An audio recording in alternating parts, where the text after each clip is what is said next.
तो हम लोग स्टार्ट करने वाले हैं अपना चैप्टर, ठीक है, जिसका नाम क्या था?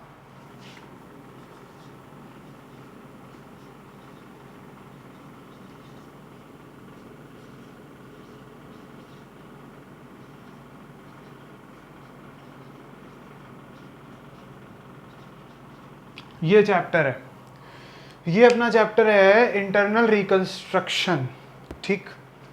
लेकिन इस चैप्टर को मुझे आपको, हाँ, तो मुझे इस चैप्टर को आपको स्टार्ट कराना है, मुझे आपको बताना है कि यहाँ पे क्या काम होता है, यहाँ पे कैसे हम लोग चीज़ों को समझेंगे, कैसे क्वेश्चन सॉल्व करेंगे, दुनिया भर की चीज़ें बतानी है। लेकिन मुझे इस पूरे टर्म को कुछ देर के लिए होल्ड करके रखना पड़ेगा। मैं सीधा सीधा आपको पूरा पूरा ये इंटरनल रिकंस्ट्रक्शन नहीं समझाने वाला मैं। अब इसके पीछे का एक रीज़न भी बताता हूँ। और इधर सुनो, तुम्हारा जो इंस्टीट्यूट है, जो भी इंस्टीट्यूट है तुम्हारा, सीए वाला, सीएमए वाला, या कोई सीएस है, या यूनिवर्सिटी, या कोई भी है, वो क्या है, उसने एक तुम्हें सीधा सीधा ये चैप्टर दे दिया कि भाई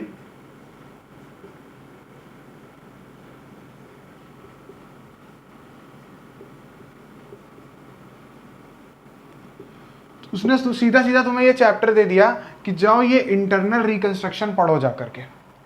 तुम क्या करो, इस इंटरनल रिकंस्ट्रक्शन की स्टडी करो जा करके, जा सिमरन जी ले अपनी ज़िंदगी, इस टाइप से उन्होंने तुम्हारे साथ काम किया है। लेकिन ना तो तुम सिमरन हो जिसके पास कोई राज है ना, तुम कोई सिमरन नहीं हो जिसके पास राज है, ठीक है ना। तो क्या कर सकते हैं, ये बीच रहा है एक तरह की, तो इन्होंने कह दिया जा सिमरन जी ले अपनी ज़िंदगी, तो उन्होंने कहा इंटरनल रिकंस्ट्रक्शन सीधे सीधे पढ़ लो जा करके। लेकिन उन्होंने तुम्हें ये नहीं बताया कि ये क्या भला है, तुम्हें उन्होंने केवल ये इस वर्ड का मतलब नहीं बताया कि ये क्या होता है, ये रिकंस्ट्रक्शन क्या चीज़ है। इंटरनल रिकंस्ट्रक्शन तो बहुत बात की बात है, रिकंस्ट्रक्शन क्या चीज़ है ये बताया क्या उन्होंने तुम्हें? नहीं बताया। तो मैं बिल्कुल बेसिक से स्टार्ट करता हूँ, ठीक। अब हम लोग सबसे पहले इंटरनल रिकंस्ट्रक्शन को क्या करने वाले हैं, कुछ देर के लिए होल्ड करने वाले हैं और समझेंगे क्या। हम लोग बिल्कुल बेसिक से स्टार्ट करेंगे, मुझे कोई जल्दी नहीं है तुम लोगों को भगाने की, ठीक है। तो ध्यान देना, हम लोग अभी समझने वाले हैं क्या, हम लोग अभी समझेंगे ये,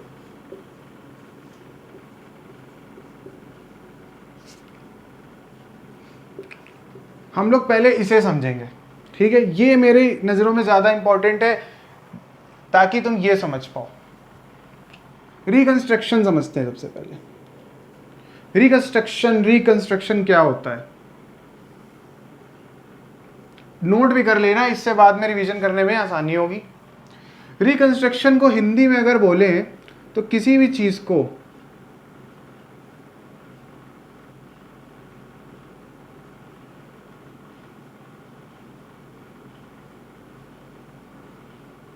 दोबारा बनाना, किसी भी चीज़ को दोबारा बनाना रिकंस्ट्रक्शन कहलाता है। अगर एक और नाम दे दें इसको, थोड़ा सा मेरे अंग्रेजी दोस्तों के लिए,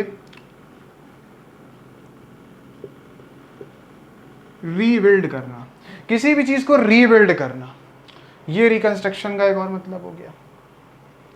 अब तुम्हें मैंने नॉर्मल बता दिया मोटे मोटे शब्दों में कि रिकंस्ट्रक्शन का हिंदी में सिंपल मतलब क्या है, किसी भी चीज़ को दोबारा से बना देना या फिर किसी भी चीज़ को रीबिल्ड कर देना। लेकिन मैं चाहता हूं तुम्हारे दिमाग में एक और क्वेश्चन गुहार लगाए, तो 2 मिनट ज़रा सोचिए कि आपके दिमाग में एक और क्या क्वेश्चन आना चाहिए, ठीक है। तो 2 मिनट सोचो ज़रा क्या क्वेश्चन आना चाहिए। मैं चाहता हूं तुम्हारे दिमाग में एक क्वेश्चन आना चाहिए, इतना ही केवल जानने के बाद भी।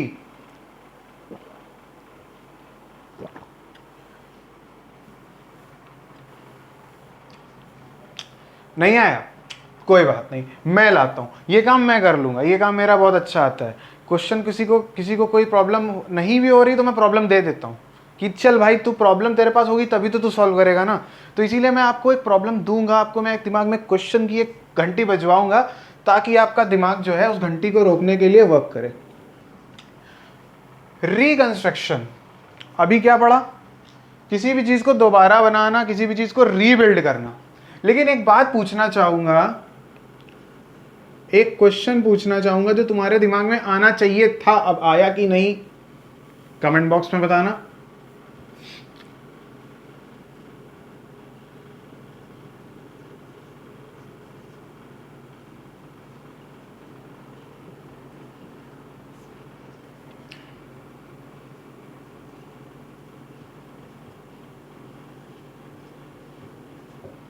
ये क्वेश्चन तुम्हारे दिमाग में आना चाहिए था। When we need to rebuild और reconstruct, हमें rebuild या reconstruct करने की जरूरत कब होती है? ये दिमाग में तुम्हारे आना चाहिए था। क्या हम लोग ऐसे ही कुछ भी फिर से दोबारा से रिकंस्ट्रक्ट कर सकते हैं? कोई एक अच्छी भली बिल्डिंग बनी हुई है, सपोज कोई एक बहुत बड़ा सा मॉल बना हुआ है, बहुत बड़ा बना हुआ है, लेकिन तुमने अचानक से बोला यार, तुम वहाँ के मालिक हो, तुमने बोला यार इसको रिकंस्ट्रक्ट कराते हैं। क्या तुम्हारा दिमाग खराब हो गया है? तुम वहीं किसी भी चीज़ को रिकंस्ट्रक्ट करा दोगे? तुम्हारा घर टूट रखा है तो तुम तब रिकंस्ट्रक्ट कराओगे ना। लेकिन तुम्हारा अच्छा भला एक बंगलो है, अभी तुमको साल 2 साल 3 साल हुए हैं बनवाए हुए उसे, लेकिन तुम कह रहे हो उसको रिकंस्ट्रक्ट कराते हैं, भले चंगे बंगले को। क्या ये तुम्हारी दिमागदारी है? नहीं, ये तुम्हारी बेवकूफ़ी है। खैर, रिकंस्ट्रक्ट कराया कब जाएगा, इस पे ध्यान देते हैं। रिकंस्ट्रक्ट या रीबिल्ड कराने की हमें जरूरत पड़ेगी कब? जब, बिल्कुल ध्यान देना, किसी तरह का डैमेज होगा,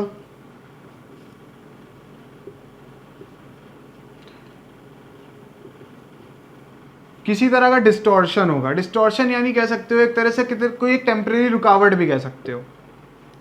इसके बहुत मतलब निकाले जा सकते हैं, अलग अलग सिचुएशन पे डिपेंड करता है। या फिर किसी टाइप का डिस्ट्रक्शन है, तो यानी रिकंस्ट्रक्ट करना है या रिबिल्ड करना है, तुम्हें किसी टाइप का डैमेज हुआ होगा, कोई डिस्टॉर्शन होगा, या कुछ बहुत ज़्यादा डिस्ट्रक्शन हुआ होगा, तभी तो जाकर के तुम रिकंस्ट्रक्ट करने वाले हो। क्या ऐसे ही किसको शौक है बार बार चीज़ों को दोबारा खड़ा करने का? भाई मुझे तो नहीं है, तुम लोगों को तो कमेंट बॉक्स में बताओ। खैर, तो डैमेज होगा, डिस्टॉर्शन होगा, डिस्ट्रक्शन होगा, तब हम लोगों को रिकंस्ट्रक्ट करने की ज़रूरत पड़ेगी। अब एक एग्जाम्पल लेते हैं, कि हम लोग समझते हैं कि रिकंस्ट्रक्ट कब करना पड़ेगा। तो हम लोग वो एग्जाम्पल लेने जा रहे हैं, बहुत मजा आने वाला एग्जाम्पल पे प्लीज़ ध्यान देना, बहुत अच्छा एग्जाम्पल होगा, सबको मजा आएगा। इधर ध्यान दें, एक डेट लिखता हूं,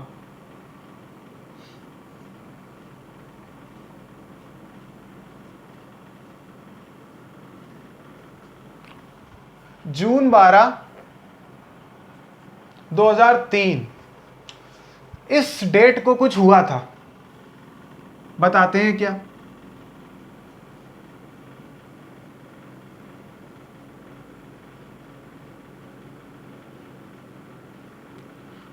इसे कौन नहीं जानता है? पहले तो ये बता दो। हर कोई आज की डेट में ये देखता है क्या? WWE आजकल हर कोई देख रहा है, और कोई नहीं भी देखता है तो ऐसा नहीं है कि वहाँ पे हो रही चीज़ों से या फिर वहाँ के सुपरस्टार्स के एटलीस्ट नाम तो सभी को पता होते हैं कि WWE में कौन से शो चलते हैं और कौन कौन से सुपरस्टार्स वहाँ पर है, सबको नाम पता है यार। रोमन रेंग्स और सेथ रॉलिंस, एज, ये सारे सबको नाम मालूम है। तो ये मत कहना कि नहीं मालूम है, और फिर भी नहीं मालूम है तो तुम लोग प्लीज़ जा करके यार इस जो मैं एग्जाम्पल लेने वाला हूँ उसे सर्च कर सकते हो, देख सकते हो, ठीक है। खैर, तो WWE स्मैकडाउन की बात है, 12 जून 2003 की बात है।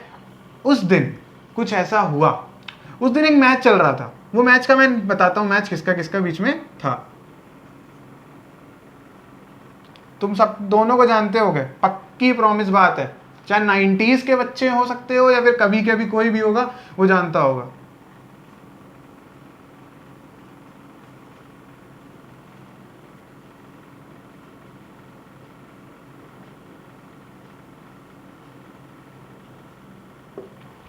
ब्रॉक लेसनर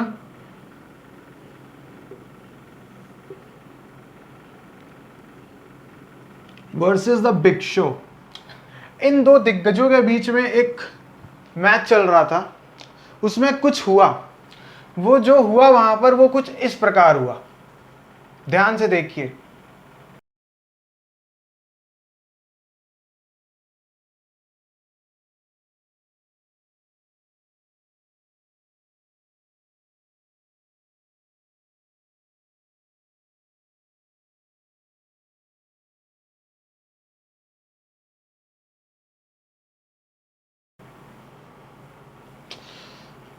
तो देखा क्या हुआ, अब मैं बताता हूं क्या हुआ। जो हमारी वहां पर रिंग थी, जहां पे ये रेसलर्स जो हैं लड़ते हैं, उसको हम लोग रिंग बोलते हैं। नहीं मालूम है तो बता दूं, और मालूम है तो तुम मुझे मत बताना। खैर आगे बढ़ते हैं। रिंग है, इसको हम लोग वहां पे एक वर्ड और प्रो रेसलिंग वर्ड में एक और क्या कह सकते हैं, इसको टर्म में और यूज किया जाता है। इसको एक चीज और बोली जाती है, स्क्वाड सर्कल। अब तुम्हारे दिमाग में इससे रिलेटेड प्लीज कोई सवाल ना आए, ठीक है, कि यार ये क्या बता रहे हो, ये स्क्वाड है और सर्कल है, ये क्या बता दिया, इससे तुम्हें मतलब नहीं है, ठीक है। बस इसको स्क्वाड सर्कल भी कहते हैं, ये मान लो, ठीक। तो हुआ क्या, जो हमारी रिंग थी, यहाँ पे एग्जांपल कंटिन्यू करता हूं मैं, ठीक है। जो हम लोगों की रिंग थी,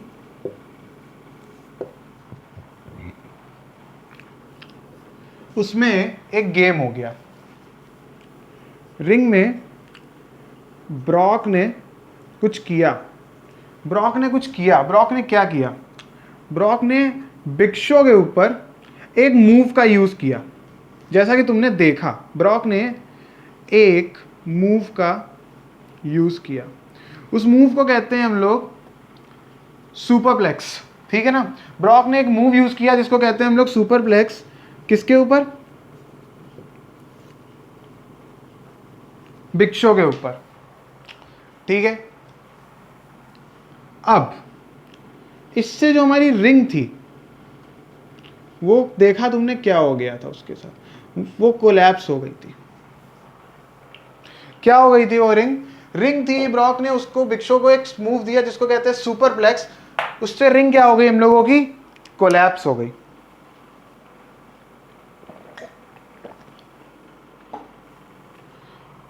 रिंग कोलैप्स हो गई।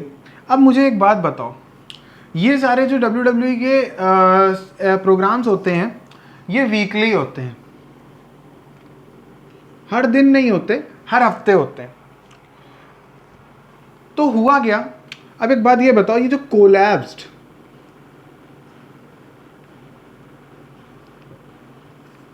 ये जो कोलैप्स्ड रिंग है, क्या इससे अगले हफ्ते इसमें कोई मैच लड़ा जा सकता है? Is it possible? A big no. Next week WWE की जो मैनेजमेंट है, उन्होंने कहा कि मेरे को एक मैच कराना है, लेकिन ये पता चला कि यार इस हफ्ते तो इस रिंग की तो बिल्कुल हालत खराब खस्ता हो चुकी है।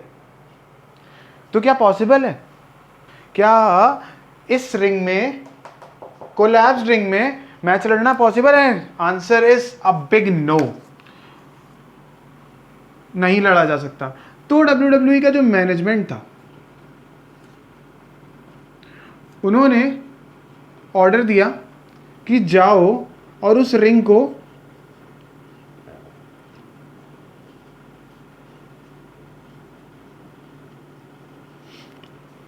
रिकंस्ट्रक्ट कराओ या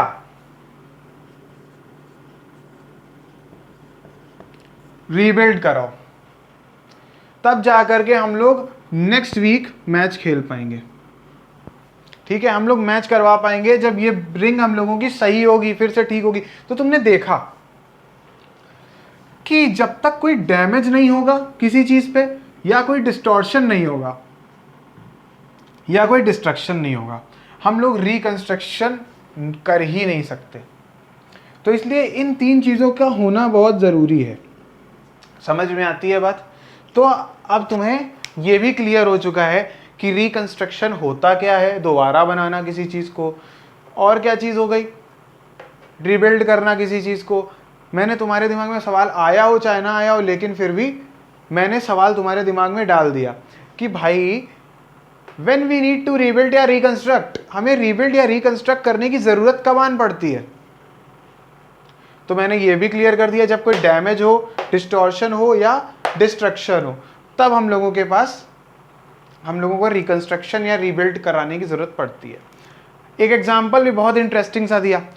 अभी तुम्हारे दिमाग में ये चल रहा होगा यार अब टॉपिक खत्म होने वाला है, रिकंस्ट्रक्शन तो अब ये और खत्म करने वाला है, अब कुछ नहीं बताएगा। लेकिन रुको, अभी रुको और सब्र करो थोड़ा सा। अभी हम लोगों का काम नहीं हुआ। एक बात और मैं चाहूंगा तुम्हारे दिमाग में इस समय घंटी बजाए, एक क्वेश्चन और तुम्हारे दिमाग में आना चाहिए, वो मैं चाहता हूं आए, स्ट्राइक करे। और 2 मिनट का टाइम फिर देता हूं।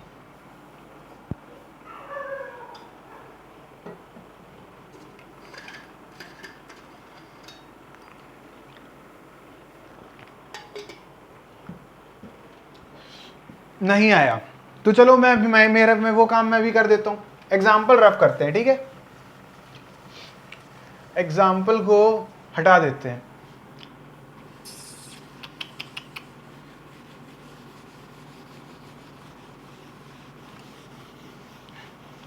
एक क्वेश्चन अपने दिमाग में लाओ, एक क्वेश्चन अपने दिमाग में लाओ, और वो क्वेश्चन होना चाहिए कुछ इस तरह से।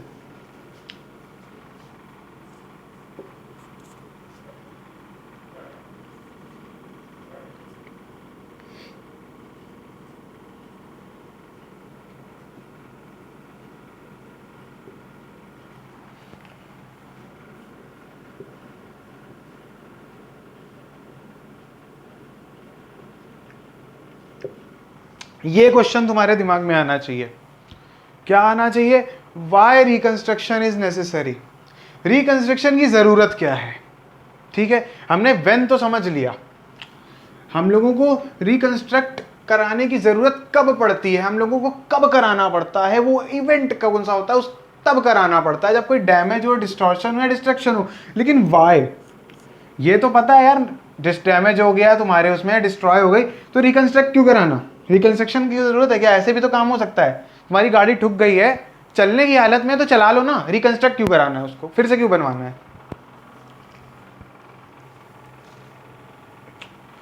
इसका तुम्हारा जवाब होना चाहिए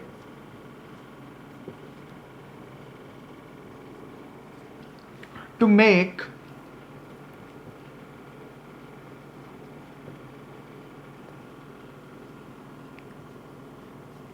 the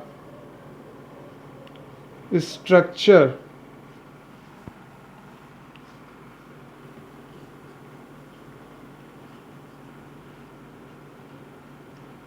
functioning, to make the structure functioning as it was before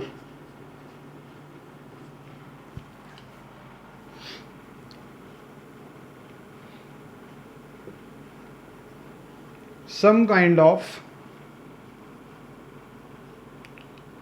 damage, distortion,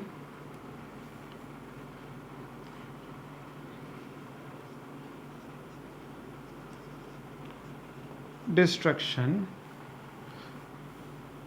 so that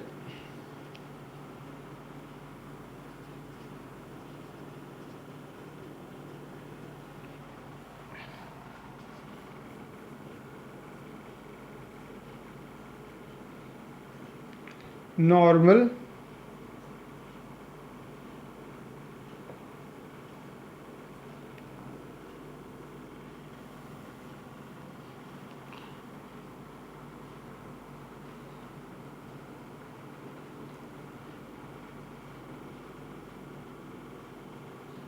can be carried out, normal operation can be carried out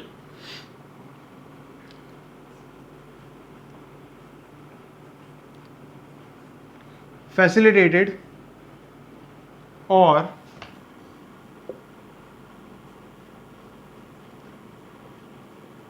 improved।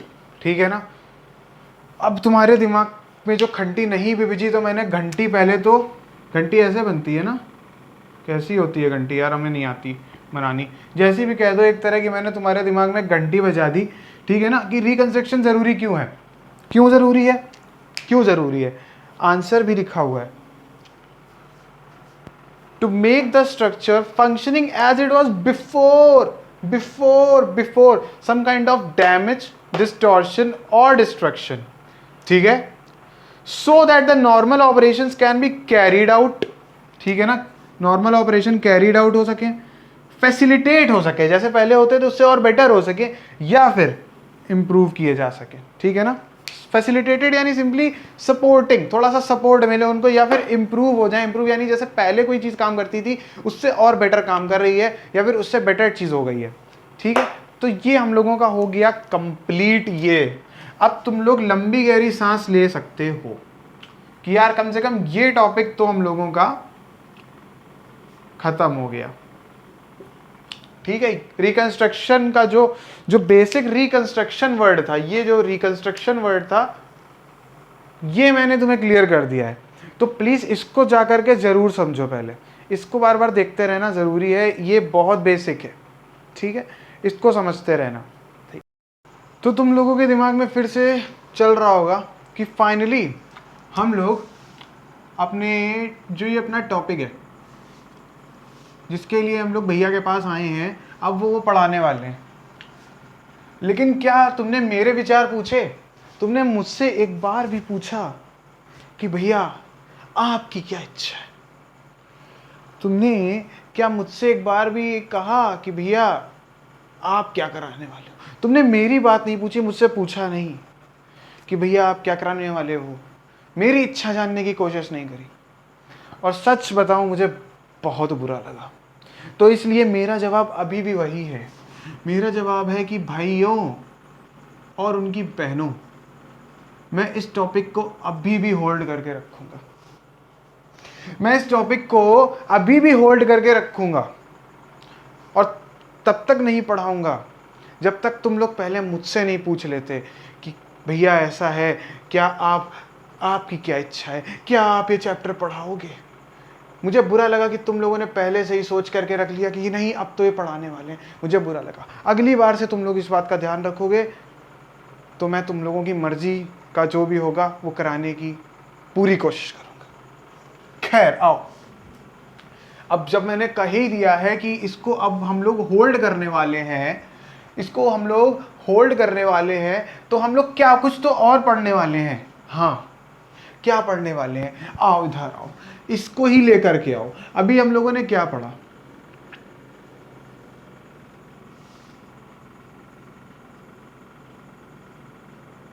अभी ताजा हम लोगों ने पढ़ा, ये रिकंस्ट्रक्शन पढ़ा हम लोगों ने, ठीक है। अभी इंटरनल रिकंस्ट्रक्शन नहीं पढ़ा, अभी हम लोगों ने केवल ये पढ़ा। अब एक बात ये बताना कि ये इंटरनल जो वर्ड तुम्हें सुनाई दे रहा है, क्या ये इंटरनल एक चीज की हिंट नहीं दे रहा है, एक कुछ इशारा नहीं कर रहा है? और तुम लोग ठहरे समझदार लोग, चार्टर्ड अकाउंटेंट्स, तो तुम लोग वो इशारा समझ सकते हो। वो इशारा क्या है? वो इशारा इस टाइप से है कि अगर कुछ भी इंटरनल है तो कुछ एक्सटर्नल तो होगा ना। अगर कुछ इंटरनल है तो कुछ एक्सटर्नल तो होना चाहिए ना, होगा ही होगा भाई। इंटरनल एक्सटर्नल, इंटरनल एक्सटर्नल बचपन से पढ़ते आ रहे हो, जिस चीज़ के आगे इंटरनल, किसी भी चीज़ के आगे इंटरनल लगा दोगे तो वो एक्सटर्नल तो हो ही जाएगा ना, उसका कुछ ना कुछ एक्सटर्नल तो निकलेगा ही ना। तो ये क्या कोई इशारा कर रहा है? हाँ बिल्कुल, ये इंटरनल वर्ड एक तरह का साइन दे रहा है आपको, ठीक है। ये एक साइन है, ये एक इशारा है, किस चीज़ का? किसी और के भी होने का। यार तुम तो कहोगे कि यार भैया यार ये क्या तुम यार बिल्कुल एनाबेल क्रिएशंस वाली स्टोरी सुना रहे हो। नहीं यार, मैं स्टोरी नहीं सुना रहा, मैं हॉरर मूवी में या फिर हॉरर वर्ल्ड में या सुपरनैचुरल वर्ल्ड में नहीं ले जा रहा, मैं असलियत बता रहा हूँ, मैं हकीकत बता रहा हूँ। तो अगर कुछ इंटरनल है तो कुछ एक्सटर्नल भी है, तो अब हम लोग डिस्कस करते हैं कि एक्सटर्नल क्या है, ठीक। आओ,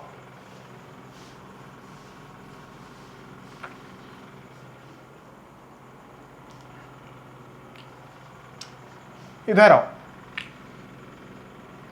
अब हम लोग थोड़ा समझते हैं इसको, हम लोग बस समझेंगे।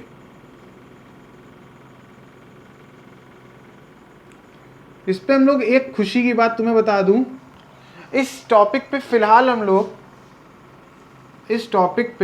हम लोग ज़्यादा एफर्ट्स नहीं देने वाले। हम लोग इस टॉपिक में ज़्यादा एफर्ट्स नहीं देने वाले फिलहाल फिलहाल फिलहाल क्योंकि हम लोगों को एक सेपरेट चैप्टर है इसके लिए।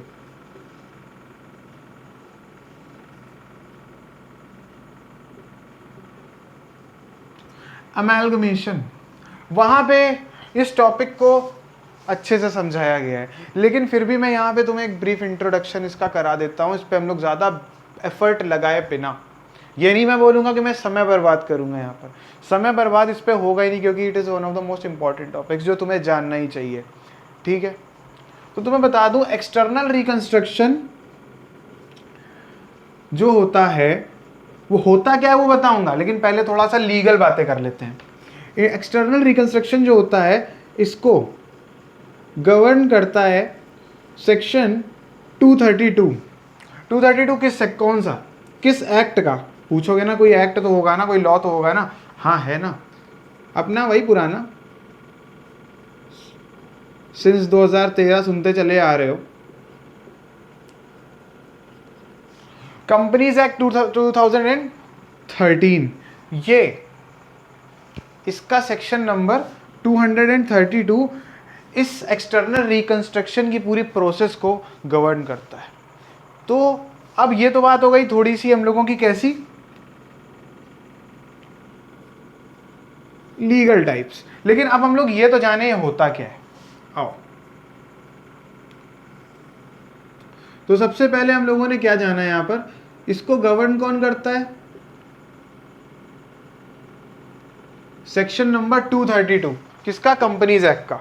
ठीक है, अब क्या कह रहा है, ये होता क्या है समझो।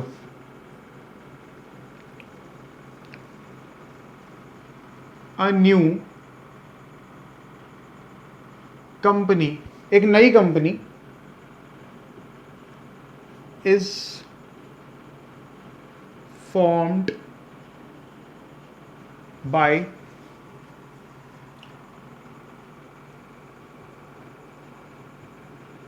existing shareholders। क्या चीज, a new company is form by existing share holders of old company. बात समझ में आ रही है, नई कंपनी फॉर्म हो रही है by existing share holders of old company to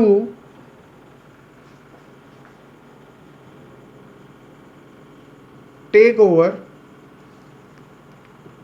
it's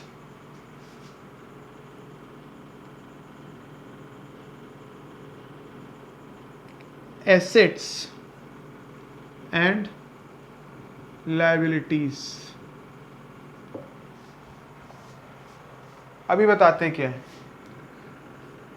third point, old company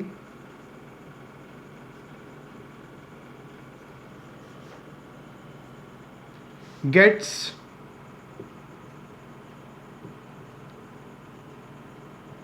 liquidated, पुरानी कंपनी लिक्विडेट हो जाती है। और भी कुछ है, हाँ है ना, एंड द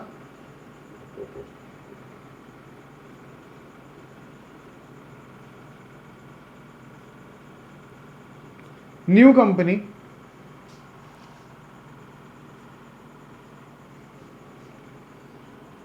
continues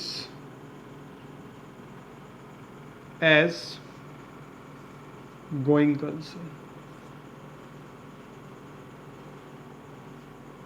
ठीक, अब बात समझो। New company is formed by existing shareholders of old company to take over its assets and liabilities। External reconstruction में क्या होता है, एक्सटर्नल रिकंस्ट्रक्शन पहली चीज तो सेक्शन 232 के द्वारा गवर्न होता है। नई कंपनी जो फॉर्म होती है वो किसके द्वारा फॉर्म होती है, बाय एग्जिस्टिंग शेयर होल्डर्स। किसके, रुको जरा मार्कर की इंक चेंज कर लें। New company is formed by existing share holders of old company to take over its assets and liabilities. कुछ नहीं समझ में आया।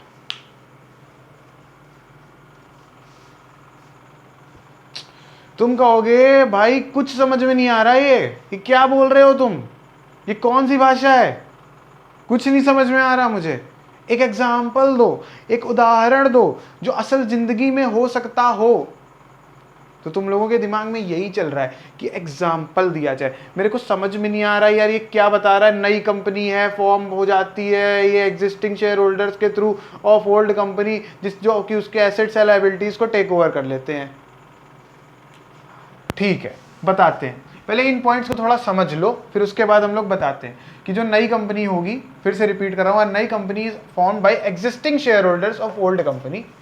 पुरानी कंपनी जो होगी उसके जो शेयर होल्डर्स होंगे, ठीक है, वो एक नई कंपनी फॉर्म करेंगे। समझना बात को, पुरानी कंपनी होगी, अब देखना यहाँ पे एक्सटर्नल रिकंस्ट्रक्शन चल रहा है बिल्कुल फ्लो के साथ। पुरानी कंपनी जो होगी हम लोगों की, उसके जो एग्जिस्टिंग शेयर होल्डर्स होंगे वो एक नई कंपनी फॉर्म करेंगे।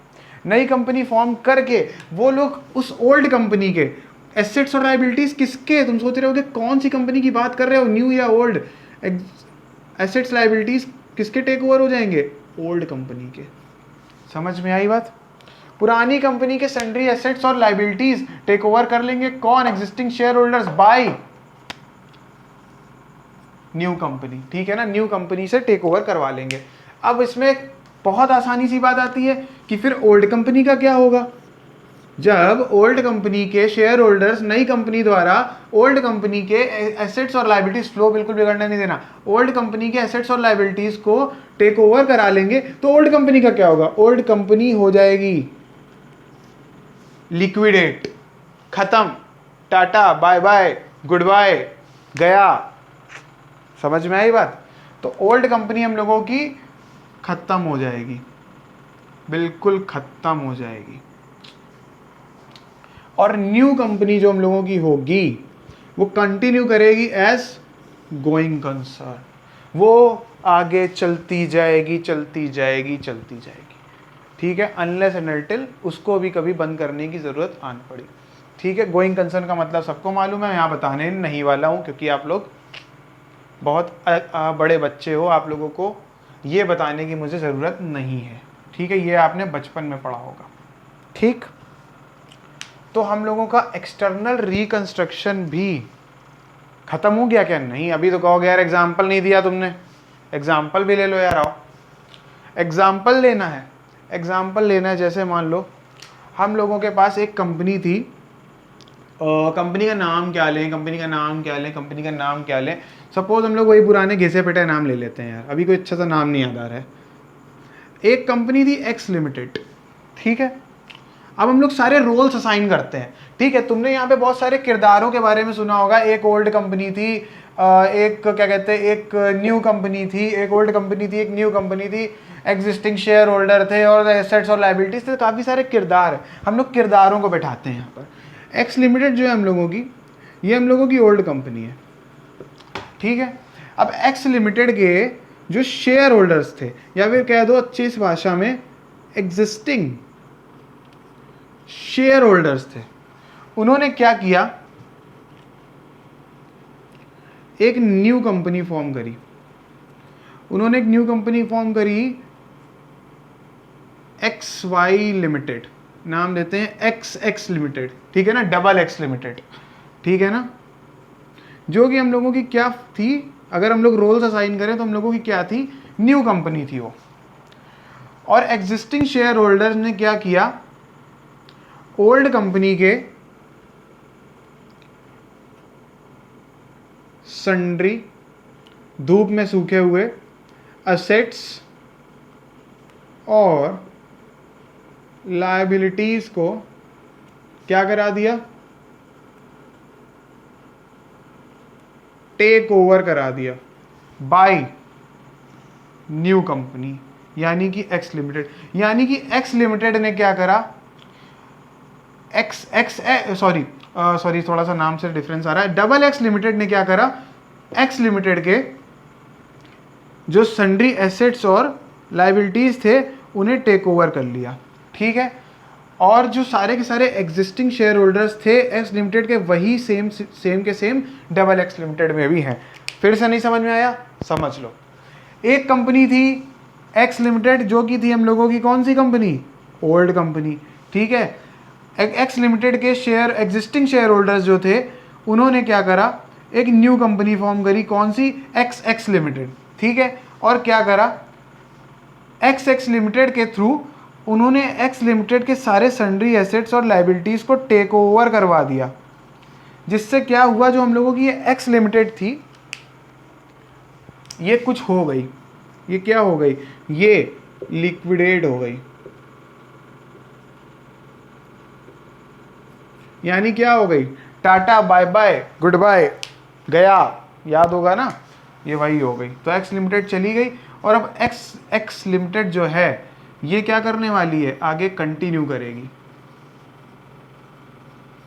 क्या कंटिन्यू करेगी? एज गोइंग कंसर्न, ठीक है। या फिर कह सकते हो आगे के सिंपल भाषा में बता दें, आगे के जो भी बिजनेस ऑपरेशंस होंगे वो कौन कंटिन्यू करने वाली है? X limited. एक्स लिमिटेड खत्म, एग्जिस्टिंग शेयर होल्डर्स ने क्या किया, क्विक रिकैप लो। एक्स लिमिटेड के एग्जिस्टिंग शेयर होल्डर्स ने क्या किया, डबल एक्स लिमिटेड फॉर्म करी, उसके थ्रू एक्स लिमिटेड के जो सन्ड्री एसेट्स और लाइबिलिटीज थे टेक ओवर करा दिया बाय एक्स लिमिटेड, जिससे क्या हो गया कॉन्सिक्वेंस, जो एक्स लिमिटेड है वो लिक्विडेट हो गई, ठीक है ना, खत्म हो गई। और एक्स लिमिटेड अब क्या करेगी, कंटिन्यू करेगी अपनी बिजनेस एक्टिविटीज को, और same share holders x limited में भी होंगे, जैसे हम लोगों के एक्स लिमिटेड में हुआ करते थे। इसको हम लोग क्या बोलेंगे, इस प्रोसेस को हम लोग क्या बोलने वाले हैं? इसी प्रोसेस को हम लोग कुछ और नाम नहीं देंगे, इसी प्रोसेस को ये नाम दे देंगे,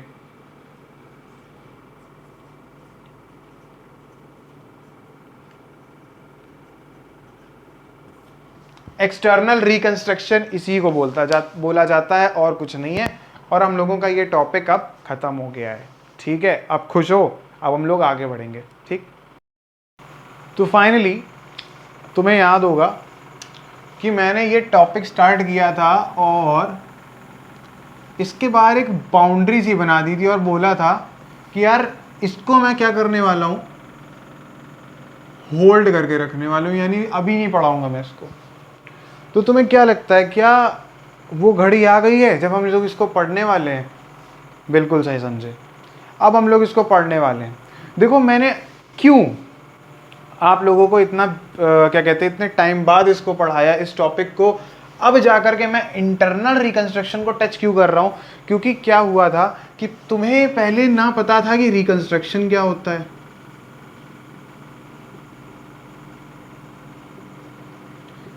ठीक है। तुम्हें यही नहीं मालूम था कि ये क्या होता है, तो तुम इंटरनल क्या पढ़ पाते?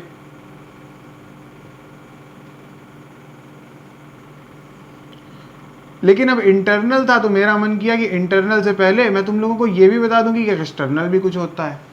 तो ये मेरा पर्पस था कि पहले मैं ये क्लियर करूं, फिर एक्सटर्नल क्लियर करूं, अब जाकर के हम लोग ताकि इंटरनल पढ़ने के, समझने के थोड़ा सा और करीब आ पाए। क्योंकि मेरा पर्पस सोलली मैं बता दूं ये नहीं है कि तुम लोगों को बस मुझे वो चीज़ रटवानी है और जाकर के क्वेश्चन की प्रैक्टिस करवानी है और जल्दी मची पड़ी। मुझे ऐसी कोई जल्दी नहीं पड़ी है, हम लोग बिल्कुल आराम से करेंगे। एक वीडियो ज़्यादा बनेगा कोई बात नहीं, हम बनाएंगे और आप लोग देखेंगे, ठीक है। पूरी मेहनत करेंगे, बिल्कुल जल्दबाजी करने की कोई ज़रूरत नहीं है।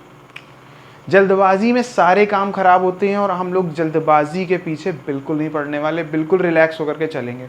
तो फाइनली आप लोगों को थोड़ी सी खुशखबरी दे देते हैं कि हम लोग अपने मेन टॉपिक पे आ चुके हैं। अपना मेन टॉपिक है इंटरनल रिकंस्ट्रक्शन। और देखो मैं ये बॉर्डर हटा रहा हूँ, ठीक है। बॉर्डर याद है ना, मूवी देखी होगी, वही वाला बॉर्डर, ये बॉर्डर मैंने हटा दिया है और अब हम लोग इंटरनल रिकंस्ट्रक्शन स्टार्ट करने वाले हैं। तो इससे रिलेटेड पहले हम लोग कुछ पॉइंट्स लिखेंगे, ठीक है। पॉइंट्स लिखना चालू करो। इंटरनल रिकंस्ट्रक्शन है क्या?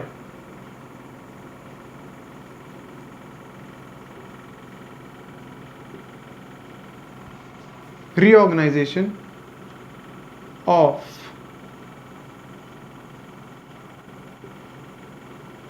affairs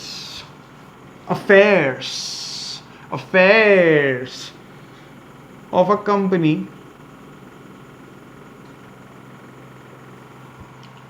without,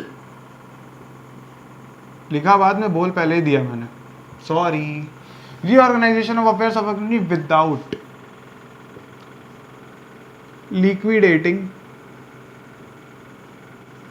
the company। अच्छा हाँ, एक बात तो बताना भूल गया कि तुम लोगों को याद होगा कि एक्सटर्नल रिकंस्ट्रक्शन जो होता था हम लोगों का, उसको कौन सा लीगल प्रोविजन गवर्न करता था? सेक्शन नंबर 232, याद होगा तुम लोगों को, किसका? कंपनीज एक्ट 2013 का, यही पढ़ा था हम लोगों ने। तो दिमाग में एक चीज समझ में आ रही थी क्या, एक्सटर्नल रिकंस्ट्रक्शन को अगर कोई लीगल प्रोविजन गवर्न कर सकता है तो क्या इंटरनल को करेगा? जवाब है बिल्कुल हाँ। कौन सा सेक्शन? सेक्शन 66 किसका? कंपनीज एक्ट 2013 का। ये सीए एक्ट मत समझ लेना, ये वो 1949 वाला सीए एक्ट नहीं है, शॉर्ट में लिखा है कंपनीज एक्ट 2013, ठीक है। तो इसको कौन गवर्न करता है? Section 66 of companies act 2013। अब बात आती है कि इंटरनल रिकंस्ट्रक्शन है क्या, पहले इसको समझ लेते हैं, फिर और थोड़ा सा इससे रिलेटेड और अच्छी अच्छी डिस्कशंस करेंगे। रीऑर्गेनाइजेशन है, समझो क्या है? रीऑर्गेनाइजेशन है। इस वर्ड को बिल्कुल अपने दिमाग में बसाना है क्या? नहीं, दिमाग में नहीं बसाना है इसको। क्या अपने ब्रेन में लाना है तुमको? नहीं। क्या तुमको इसको अपने ब्लड स्ट्रीम में लाना है? नहीं। तुम्हें इसे अपने डीएनए में शामिल करना पड़ेगा। तुम्हें इसको अपने, इस वर्ड को अपने डीएनए में लाना पड़ेगा, ताकि केवल अभी तुम नहीं, तुम्हारी आगे की जनरेशन भी इस वर्ड के साथ पैदा हो। क्या हुआ? रीऑर्गेनाइजेशन। समझ में आई बात? इसको इतना गहरा समझ लेना है, ठीक है? बात समझ में आई? अब आगे बढ़ते हैं। Reorganization of affairs of a company without liquidating the company. थोड़ा सा गहराई में घुसते हुए एक एक वर्ड का हम लोग एनालिसिस करेंगे। ये अफेयर्स वर्ड जो है, ये क्या तुम्हारे दिमाग में घंटी बजा रहा है? ये घंटी क्या बजा रहा है तुम्हारे दिमाग में? क्या ये अफेयर वो वाला अफेयर है जो तुम समझ रहे हो? क्या ये हमारा बॉयफ्रेंड और गर्लफ्रेंड वाला अफेयर है, या ये हम लोगों का कपल वाला अफेयर है, या फिर हम लोगों का ये एक्स्ट्रा मैरिशियल अफेयर है? क्या ये इस टाइप का कुछ अफेयर मैं बोल रहा हूं? क्या तुम में से किसी को ये अफेयर, ये वाला अफेयर लग रहा है? अगर ये दिमाग तुम्हारे, अगर ये ख्याल तुम्हारे दिमाग में जरा सा भी अगर आ भी रहा है, तो सच बता रहा हूं भाई या उनकी बहनें, बर्बादी के रास्ते से प्लीज थोड़ा सा पीछे आ जाओ। ये बस तुम वहीं जा रहे थे, ठीक है? तो ये चीज आई तुम्हारे दिमाग में तो तुम ये पाप मत करो, ऐसा कुछ भी नहीं है। इस अफेयर से मेरा मतलब है कंपनी की बैलेंस शीट। समझ में आई बात? जब भी हम लोग अकाउंट्स में कहीं पे भी अफेयर्स की बात करेंगे तो हम लोग बैलेंस शीट पे आएंगे। It is a part of financial statements, और वो हम लोगों के काम की चीज़ है। हम लोगों को वो अफेयर नहीं समझ में आ रहा है जो तुम लोग समझ रहे थे, ये वो अफेयर नहीं है अनफॉर्चुनेटली। तो ये बैलेंस शीट है, क्योंकि हम लोग यहाँ पे अकाउंट्स पढ़ रहे हैं, साइकोलॉजी नहीं पढ़ रहे, ठीक है? और ना ही फिलॉसफी। आओ, तो ये अफेयर्स तुम्हें समझ में आया कौन सा? अरे यार, इसको भी रफ कर दिया तुम लोगों के चक्कर में मैंने। बैलेंस शीट वाला अफेयर है ये, ठीक है? ऑफ अ कंपनी, रीऑर्गेनाइज करना है क्या? Affairs of the company without liquidating the company. क्या बोल गया यार, ये कुछ अच्छा नया, ये कुछ नया मिला हमको। Without liquidating the company. External reconstruction में क्या होता था? याद करो, जो ओल्ड कंपनी होती थी, है ना, रिकैप दे रहा हूं जल्दी से, ठीक है? उसके शेयर होल्डर्स एक न्यू कंपनी फॉर्म करते थे, ठीक? और जिससे क्या होता था, जो न्यू कंपनी होती थी वो ओल्ड कंपनी के सारे एसेट्स और लाइबिलिटीज को क्या कर लेती थी, टेक ओवर कर लेती थी। कुछ याद आया? और ओल्ड कंपनी का क्या होता था, ये सब तो हो जाता था। ओल्ड कंपनी हो जाती थी टाटा, खत्म, बाय बाय, गुड बाय, गया।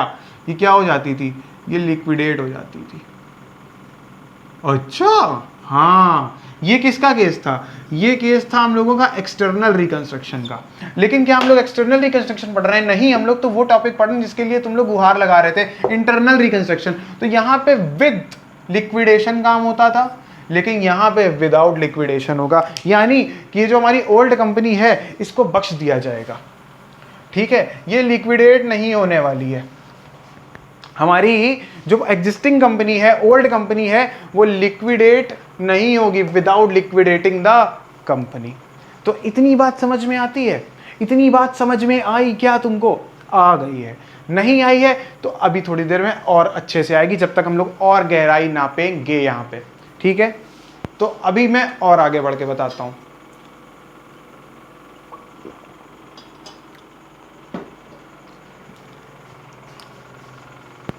Reorganisation of affairs of the company, ये लाइन तो अपने आप को समझ में आ गई। और आगे बढ़ते हैं थोड़ा सा। ये बैलेंस शीट को हटा रहा हूं, ठीक है, ऊपर लिख देता हूं जरा। अफेयर्स का क्या मतलब है यहाँ पर? अफेयर से मतलब है बैलेंस शीट से, ठीक है, समझ गए ना? और कोई अफेयर नहीं। आगे देखो क्या होगा। रीऑर्गेनाइजेशन हो रहा है of affairs of a company without liquidating the company by, ध्यान से कैसे होगा, साथ साथ लिखना, बाय राइटिंग ऑफ, क्या, ध्यान से बिल्कुल ध्यान दो, फिक्टिशियस एसेट्स, ठीक है।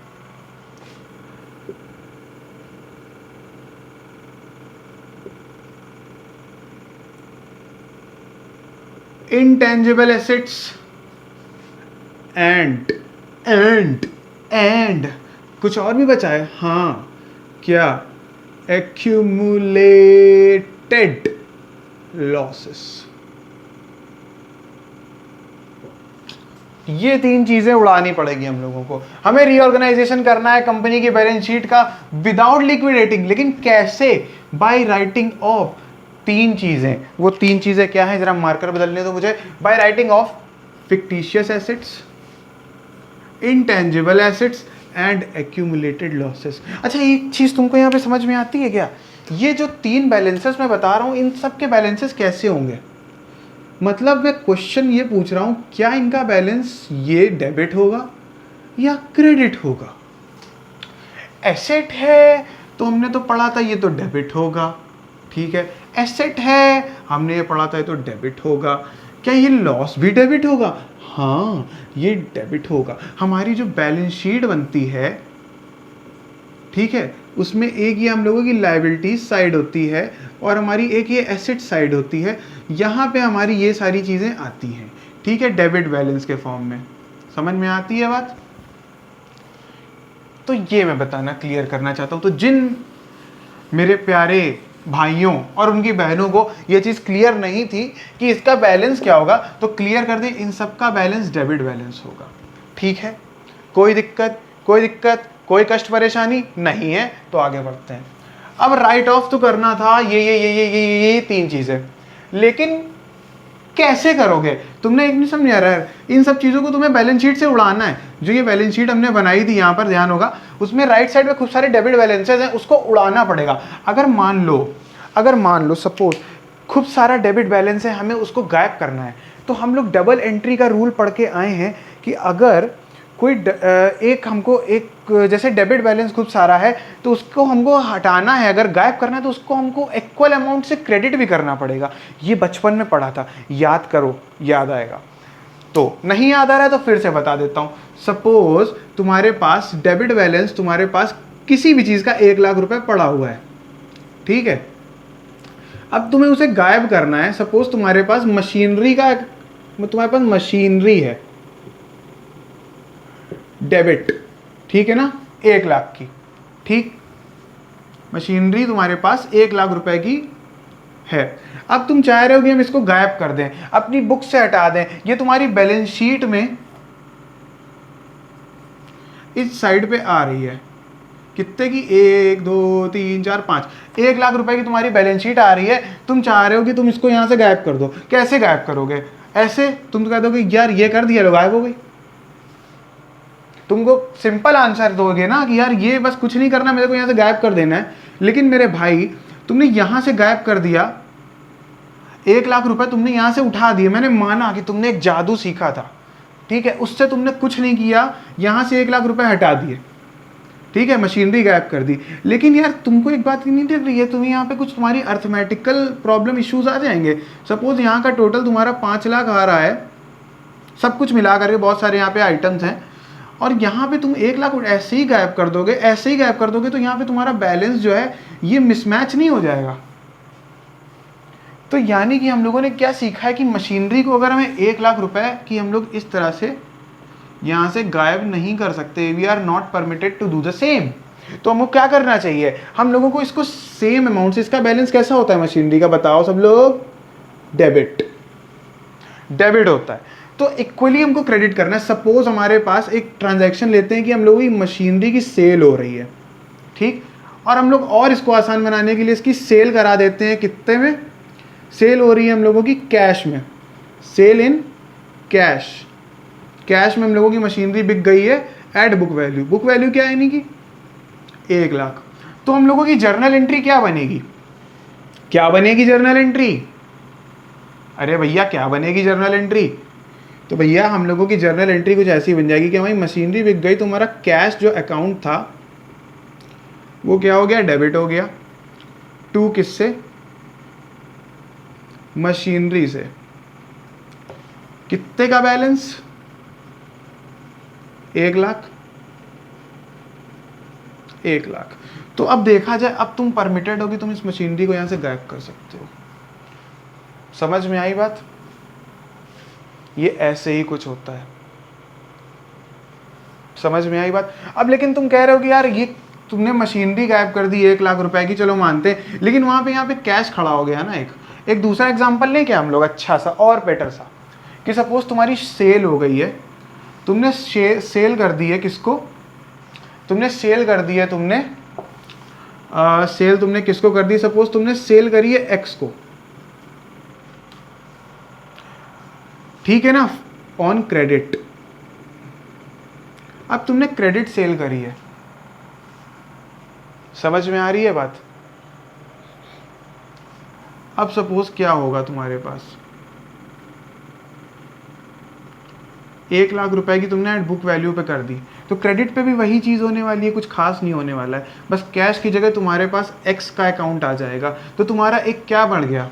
तुम्हारे पास एक, इस बार कैश की जगह तुम्हारा डेबिट बढ़ जाएगा, तुम्हारा डेटर एक बढ़ जाएगा। तो इस तरह देखा जाए, इस तरह से चीज़ों को गायब किया जा सकता है। समझ में आई बात?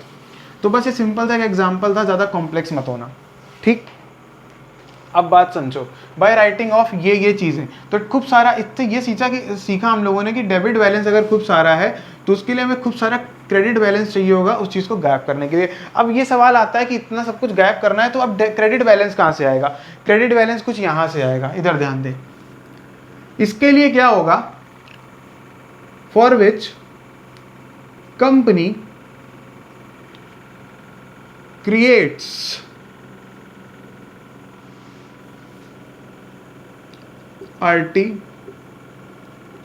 आर्टिफिशियल सरप्लस,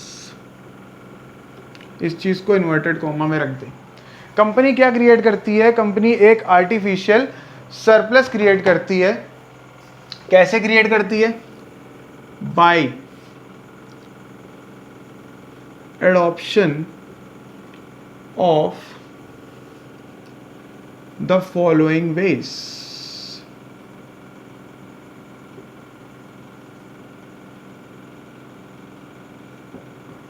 समझ में आ रही है बात? समझ में आ रही है बात? समझ में आ रही है बात? Company creates an artificial surplus by adoption of the following ways. अब ध्यान से सुनना, मेरी बात बहुत ध्यान से सुनना। कंपनी ने क्या किया? एक आर्टिफिशियल सरप्लस क्रिएट किया। आर्टिफिशियल सरप्लस समझ रहे हो क्या है?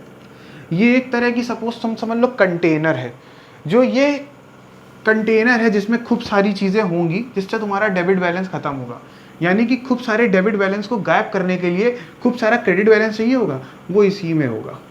अभी एक एग्जांपल और अच्छा समझाते हैं जिनको नहीं समझ में आया होगा। तो कंपनी क्या करेगी, आर्टिफिशियल सरप्लस बनाने वाली ये कुछ तरीके यूज़ करेगी उसके लिए। ये तरीके मैं लिखता हूँ पहले और फिर हम लोग लाइन बाय लाइन इसको समझेंगे। सबसे पहले क्या करेगी, by reduction of share capital, ठीक, शेयर कैपिटल को रिड्यूस करेगी। और क्या करेगी,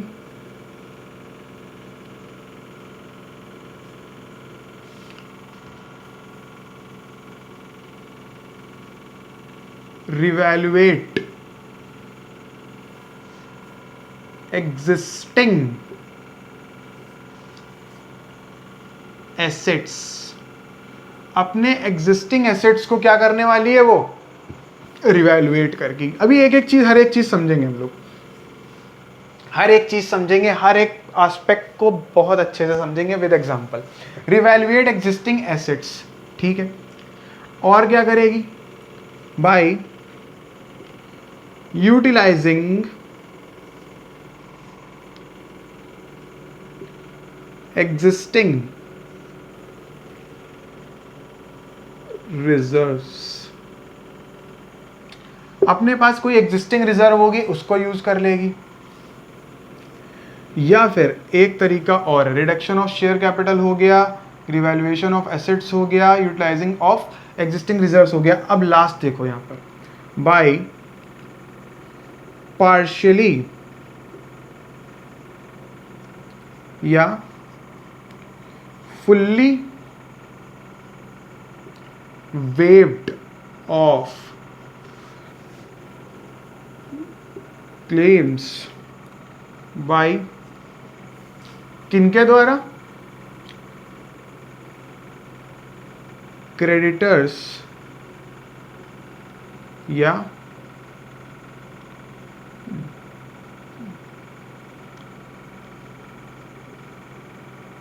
डिवेंचर होल्डर्स, ठीक है।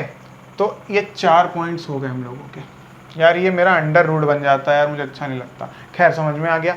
तो इन 4 तरीकों को बेसिकली कंपनी इन 4 तरीकों को यूज करेगी, जिससे क्या हो जाए, उसका एक आर्टिफिशियल सरप्लस क्रिएट हो। मेन पर्पस हम लोगों का यही है, आर्टिफिशियल सरप्लस क्रिएट करना।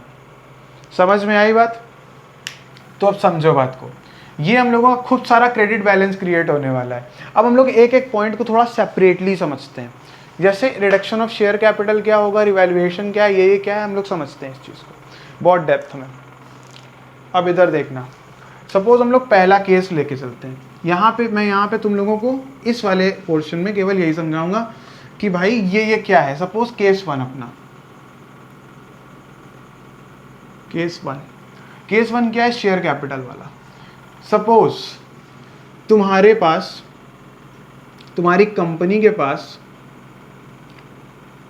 कंपनी हैज कितने, 1 लाख। तुम कहते हो यार 1 लाख से बड़ा प्यार है तुमको। हाँ यार ये मेरा कुछ नंबर बहुत ज़्यादा मुझे फेवरेट है, ये 1 लाख, पता नहीं क्यों बहुत फेवरेट है, बताएंगे कभी क्यों। 1 lakh equity shares of ₹10 each. बहुत छोटा सा एग्जांपल है, बहुत प्यारा सा नुन्नू सा चुन्नू सा एग्जांपल है। कंपनी के पास 1 लाख इक्विटी शेयर्स हैं, कितने के, 10 रुपए के, ठीक है। अब एक एडजस्टमेंट दी हुई है कि हम लोगों को रिड्यूस करना है शेयर को, क्या करना है, रिड्यूस, ठीक है ना, ₹8 पर शेयर। हम लोगों को 8 पर शेयर रिड्यूस करना है। अब एक बात बताना, अभी फिलहाल कंपनी के पास कितने शेयर्स हैं, 1 लाख, ठीक।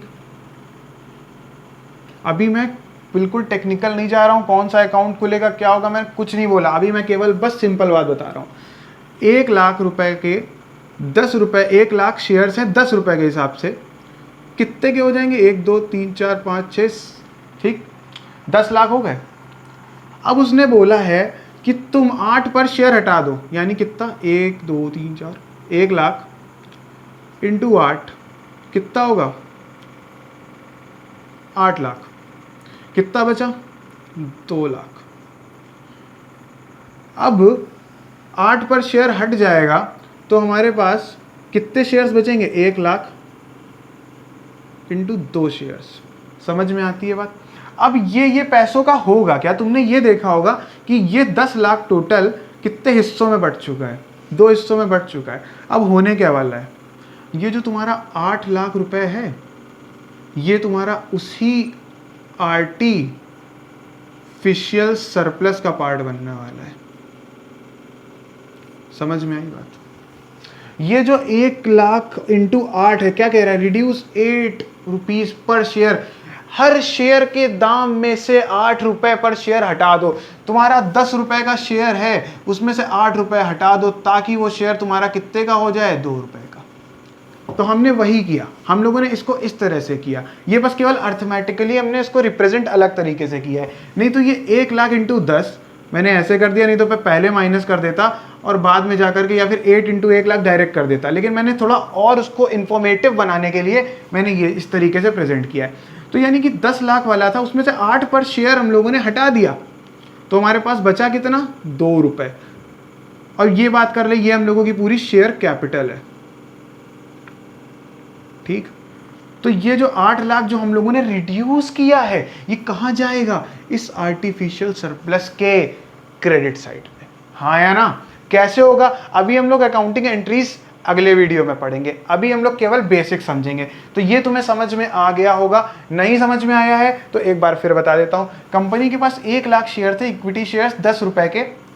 उनसे बोला क्या गया? हम लोग अभी पहली एडजस्टमेंट पढ़ रहे हैं, case 1, reduction of share capital, ठीक है। तो इसके थ्रू कैसे आर्टिफिशियल सरप्लस क्रिएट किया जाएगा? तो 8 रुपए पर शेयर हम लोगों को क्या करना था?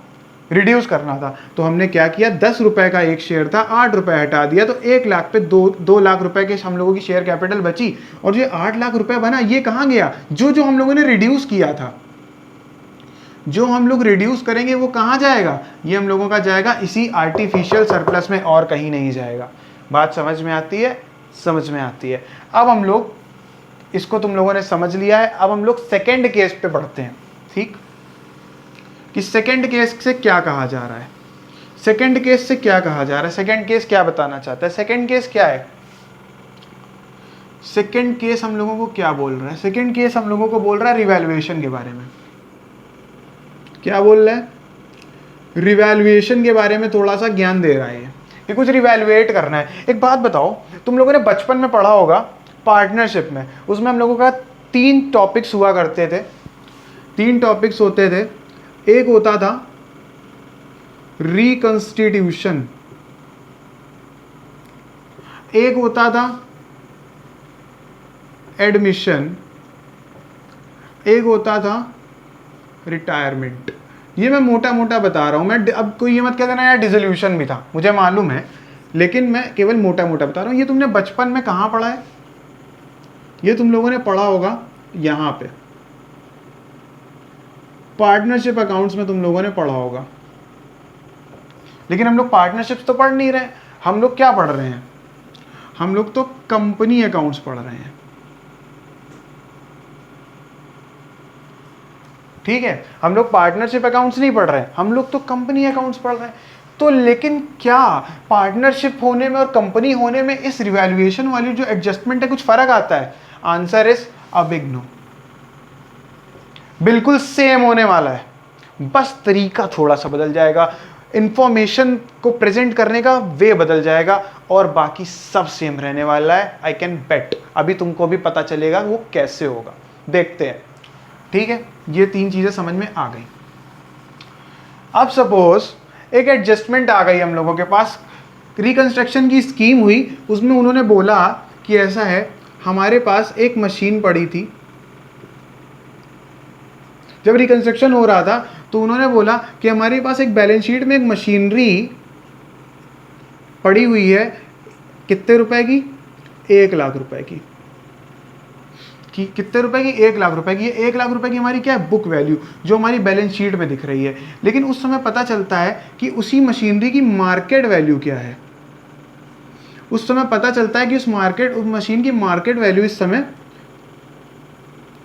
2.5 लाख चल रही है। पता नहीं कौन सी मशीन थी जिसकी मार्केट वैल्यू बढ़ गई यार, ये समझाने के लिए है। ये ऐसा प्रैक्टिकली पॉसिबल नहीं होता है कि आज तुमने कोई सिस्टम खरीदा या कुछ भी तुमने मशीनरी लगवाई है, उसकी मार्केट वैल्यू तुम्हारे उससे ज़्यादा निकल जाए। ये बहुत ही एक्सेप्शनल केस है, लेकिन फिर भी मैं केवल तुम लोगों को एग्जाम्पल के तौर पे समझा रहा हूँ कि मार्केट वैल्यू हम लोगों की 2.5 लाख है और बुक वैल्यू 1 लाख है। अब उन्होंने बोला कि मार्केट की वैल्यू ज़्यादा है। कितने से ज़्यादा है, 1.5 लाख रुपए से।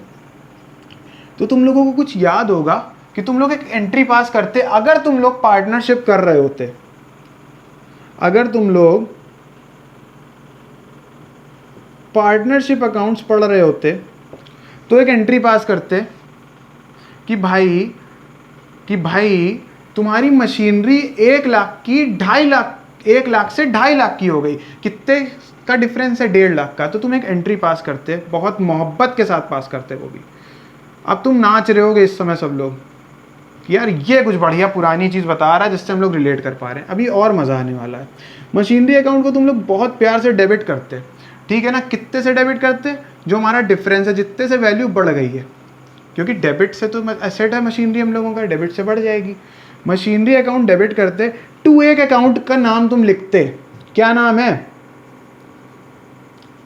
Revaluation account.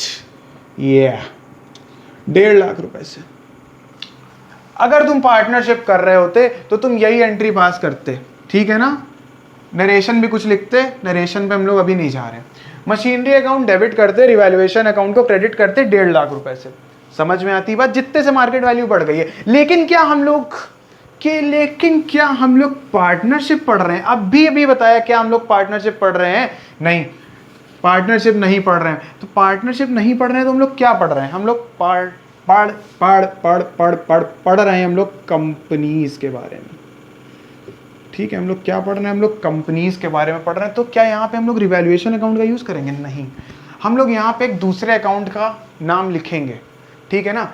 जब भी ये तुम्हारे, अब तुम्हें मैं ये भी बता देता हूँ कि जो ये आर्टिफिशियल सरप्लस है, ये किस अकाउंट में जाता है, ठीक है। आर्टिफिशियल सरप्लस जो तुम्हारा है वो किस अकाउंट में जाता है, ठीक। उसको तुम कह सकते हो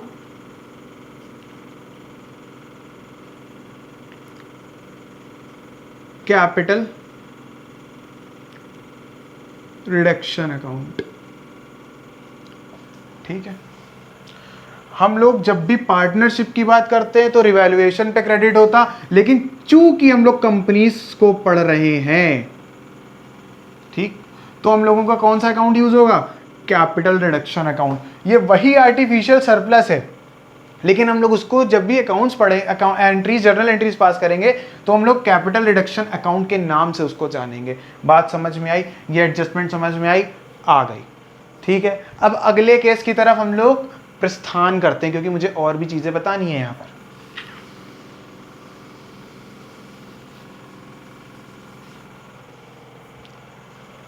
थर्ड केस आता है। हम लोगों के कौन कौन से केसेस हो गए? 2 हो चुके हैं, ये बाकी है ना, यूटिलाइजिंग एग्जिस्टिंग रिजर्व्स, ठीक है। Utilising existing reserves.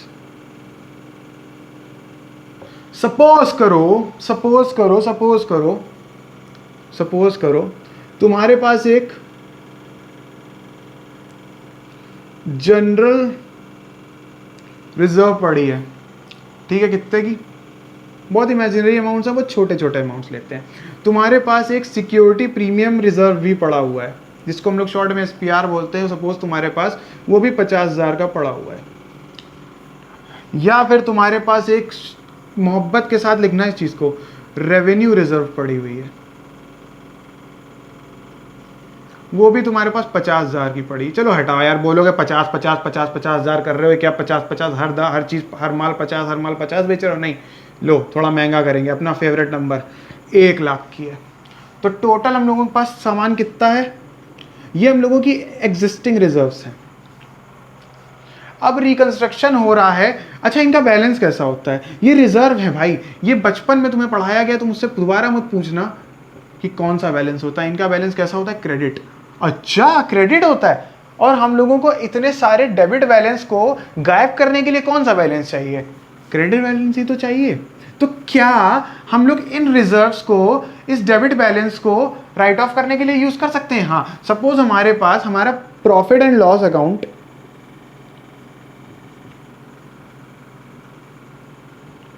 Loss account में हमारे पास खूब सारा लॉस पड़ा हुआ है, सपोज 1.5 लाख रुपए का, और हमारे पास रिजर्व्स कितनी है? 2.5 लाख रुपए की, सॉरी 2 लाख रुपए की। तो हम लोग क्या एंट्री पास करके इसको गायब करेंगे? हम लोग एंट्री पास करेंगे। क्या पास करेंगे एंट्री? हम लोग कुछ भी पास कर सकते हैं जिससे कि हम लोगों का लॉस जो है बस कवर हो जाए। मेरा माने हम रेवेन्यू रिजर्व को लेना चाहूंगा मैं। रेवेन्यू, यार राइटिंग अच्छी नहीं आ रही यार, क्या बात है।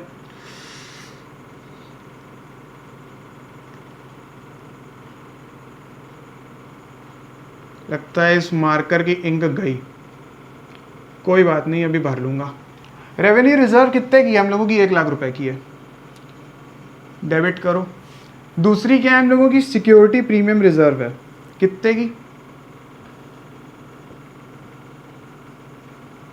50,000 की। ठीक। और हम लोगों को गायब क्या करना है? P&L account. कितने से गायब करना है? टोटल 1.5 लाख का है ना, तो 1.5 लाख का गायब करना है।